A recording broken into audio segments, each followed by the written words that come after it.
Hello everyone, welcome back to my channel.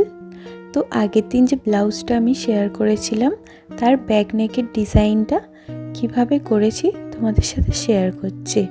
প্রথমেই একটা পেস্টিংকে এক ভাঁজ করে 12 ইঞ্চি লম্বা ও 3.5 ইঞ্চি চওড়া একটা বক্স বানিয়ে নেব।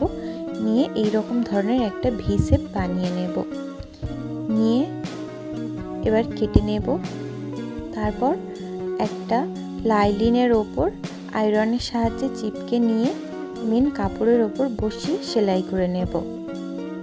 তো আমার সেলাই করা কমপ্লিট হয়ে গেছে। আর এটার ফ্রন্টে না অনেক ডিজাইন ছিল, তাই ভাবলাম ব্যাকে একটু লেস বসিয়ে নিই, দেখতেও সুন্দর লাগবে। তারপর নিচের দিকে একটু ফাঁকা লাগছিল, তাই একটা বো বানাবো। সেই জন্য 13.5 ইঞ্চি লম্বা আর 9.5 ইঞ্চি চওড়া একটা কাপড় নিয়ে এক ভাঁজ করে চক দিয়ে যেমন দাগ দিয়ে দিয়েছি, একটু জায়গা ফাঁকা রেখে সেলাই করে নেব। নিয়ে তারপর উল্টে নিয়ে কাপড়টার চারদিকে সুন্দর করে একটু সেলাই করে নেব। নিয়ে কাপড়টাকে ভাঁজ করে মিডিল পোর্শন দিয়ে একটু সুতো দিয়ে সেলাই করে দেবো। দিলেই একটা সুন্দর বো রেডি। তো ব্লাউজের ব্যাক পার্টটা কেমন হয়েছে জানিও। তো আজ এই